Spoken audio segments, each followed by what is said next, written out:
Subscribe करने के बाद ना घंटी बजा देना, ताकि जब भी मैं कोई न्यू वीडियो अपलोड करूं तो तुम्हारे फोन की घंटी भी बजे। कि नबी सल्लल्लाहु अलैहि वसल्लम किस तरह नमाज पढ़ते थे, और ये नमाज का वक्त नहीं था, यानी सिर्फ डेमो करके दिखा रहे थे। चनाचे आप खड़े हुए और पूरी तरह खड़े रहे, यानी बिल्कुल स्ट्रेट खड़े हो जाना चाहिए, जम के मजबूती से। फिर तकबीर तहरीमा अल्लाह अकबर, जो कि उंगलियों को ना तो जोड़ेंगे और ना इनको बहुत अकड़ा के खोलेंगे, यानी उनको नॉर्मल पोजीशन पर रहने देंगे, चाहे कंधों तक हाथ रखें चाहे कानों तक, ठीक है। फिर इसके बाद हम सीने पर हाथ बांधेंगे, दायां हाथ बाएं हाथ पर रखेंगे, ठीक है। रसूलुल्लाह सल्लल्लाहु अलैहि वसल्लम ने फरमाया, हम अंबिया की जमात हैं, हम हुक्म दिए गए हैं कि हम इफ्तार में जल्दी करें, यानी जब रोजा खुल जाए तो फौरन खोल लें, इधर उधर वक्त नहीं जाया करें। सहरी में देर करें, यानी ये नहीं कि आधा घंटा पहले सहरी बंद करके बैठ जाएं, बल्कि आखिर वक्त पर बंद करें। और नमाज में अपना दायां हाथ अपने बाएं हाथ के ऊपर रखें। अब ये रखें किस तरह? नंबर 1, दाएं हाथ से बाएं हाथ की पुष्ट को पकड़ें। ये दायां हाथ है, ठीक है, और ये बाएं हाथ की पुष्ट है, तो इसको पकड़ना है, यानी सीधी उंगलियां नहीं छोड़ देनी। बाज लोगों को मैंने देखा है कि वो जब हाथ रखते हैं सीने पर तो वो बस सिर्फ ऐसे एक के ऊपर हाथ रख देते। तो क्या करना चाहिए? दाएं हाथ से बाएं हाथ को पकड़ना चाहिए। और इसमें कैसे पकड़े? एक और रिवायत में आता है कि जिसमें अलकमा बिन वाइल अपने बाप से रिवायत करते हैं, और उसमें तफसील है कि फिर अपना दायां हाथ अपने बाएं हाथ की पुष्ट पर आपने यूं रखा कि वो पहुंचे, ये जो जोड़ होता है पहुंचा कहते हैं इसको, और कलाई पर भी आ गया, ठीक है। यानी आपने जहां हाथ खत्म होता है बायां, वहां से आपने पकड़ना है, यानी कि उंगलियां जो है वो कहाँ आ जाए? कलाई के ऊपर, ठीक है। और हाथ खुला होना चाहिए, ये नहीं कि कुछ उंगलियां बंद हो कुछ खुली हो, यानी ये जो जोड़ है हाथ का, इस जोड़ को पकड़ना है, ठीक है। इस जोड़ को पकड़ना है। ये हाथ की तली जो है दूसरे हाथ की पुष्ट पे आ जाएगी, थोड़ा सा आगे होगा, और उंगलियां खुली होंगी और हाथ सीने पे बंधे हुए होंगे। इसी तरह कुबैसा बिन हुल्ब अपने बाप से रिवायत करते हैं, मैंने नबी सल्लल्लाहु अलैहि वसल्लम को अपना दायां हाथ बाएं हाथ पर सीने के ऊपर रखे हुए देखा, यानी सीना, ये सीना है, ठीक है, जबकि दायां हाथ बाएं हाथ के जोड़ पर था, ठीक है, यानी थोड़ा सा आगे था। दायां हाथ यानी ये तली किस पे थी? जोड़ पे। दूसरे में क्या है? यानी कि बाएं हाथ पर लेकिन जोड़ पकड़ा हुआ था। यहाँ क्या है? जोड़ पर हाथ और कलाई पकड़ी हुई थी जैसे।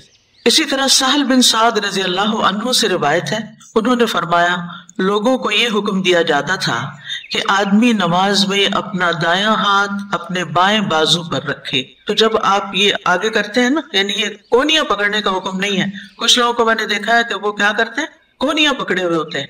कोनी नहीं पकड़े, बाजू पे रख सकते हैं, यानी आप बाएं हाथ पे भी रख सकते हैं, बाएं जोड़ पे भी रख सकते हैं, और बाएं बाजू पर भी रख सकते हैं, लेकिन बाएं कोनी पर रखने की जरूरत नहीं है, ठीक है। तो ये सहल बिन साद जो है, ये लोगों को हुक्म दे रहे हैं कि नमाज में दायां हाथ बाएं बाजू पर रखो, और वो इस हुक्म को नबी सल्लल्लाहु अलैहि वसल्लम की तरफ मंसूब करते थे। समझ आ गई बात कि नहीं आई? ठीक है ना। उंगलियां खुली नहीं छोड़नी ऐसे, बल्कि दाएं से बाएं को एक तरह से पकड़ के, यानी मजबूती से कयाम करना है, ढीला ढाला नहीं। फिर ये कि सीने पे हाथ बांधना है। आप दोनों हाथ सीने पर रखते थे, और इसमें मर्दों और औरतों में फर्क नहीं है। और निगाहें सजदे की जगह पर होनी चाहिए। आप सल्लल्लाहु अलैहि वसल्लम जब नमाज पढ़ते तो सर को झुका लेते, यानी ऐसे कड़ा के नहीं रखते थे या ऊपर नहीं देखते थे, बल्कि नीचे को देखते थे, सर को झुका लेते और निगाह को जमीन पर रखते थे। फिर यह है कि निगाहें इधर उधर नहीं होनी चाहिए, दाएं बाएं नहीं देखना चाहिए खड़े होके। हज़रत आयशा ने कहा कि रसूलुल्लाह सल्लल्लाहु अलैहि वसल्लम काबा में दाखिल हुए तो उनकी निगाह सजदे की जगह से इधर उधर नहीं हुई, यहाँ तक कि बैतुल्लाह से निकल गए। कुछ लोग होते हैं नमाज में खड़े खड़े आंखों को इधर उधर फेर के, कोई दरवाजे में कौन आ रहा है कौन जा रहा है, इधर उधर देखते हैं। तो ऐसा नहीं करना चाहिए। रसूलुल्लाह सल्लल्लाहु अलैहि वसल्लम ने फरमाया, बेशक अल्लाह ने तुम्हें नमाज का हुक्म दिया, लिहाजा जब तुम नमाज पढ़ो तो किसी और जानिब तवज्जो ना करो, क्योंकि अल्लाह अपने नमाज पढ़ने वाले बंदे की तरफ मुतवज्जे होता है, जब तक वो नमाज पढ़ते हुए इधर उधर मुतवज्जे ना हो।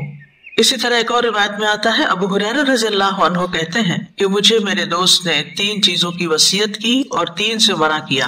مرغ کی طرح ٹھونگے مارنے سے، یعنی تیز تیز سجدہ نہ کیا جائے، کتے کی طرح پاؤں آگے پسار کر بیٹھنے سے، کیسے بلا کتے کو بیٹھے ہوئے امیجن کریں، سو جائے کس طرح بیٹھتا ہے، بازو پسار کے ایسے زمین کے ساتھ چمٹا کے، یعنی سجدے میں جب آپ جائیں تو آپ کے بازو زمین سے چمٹے ہوئے نہ ہوں بلکہ اٹھے ہوئے ہوں، اور لومڑی کی طرح بار بار ادھر ادھر دیکھنے سے۔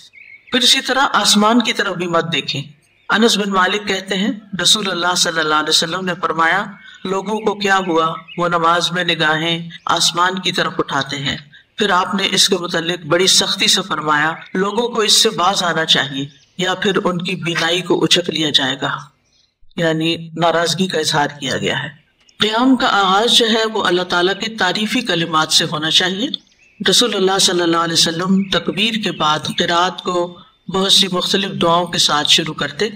ان دعاؤں میں اللہ تعالیٰ کی حمد کرتے، اس کی بزرگی اور اس کی ثنا بیان کرتے، جیسے سبحانک اللہم وبحمدک وتبارک اسمک وتعالی جدک ولا الہ غیرک۔ اسی طرح عبداللہ بن عمر کہتے ہیں کہ جب سے انہوں نے ان کلمات کی فضیلت سنی تو انہوں نے ان کو کبھی نہیں چھوڑا، اللہ اکبر کبیرہ والحمد للہ کثیرہ وسبحان اللہ بکرۃ واصیلا۔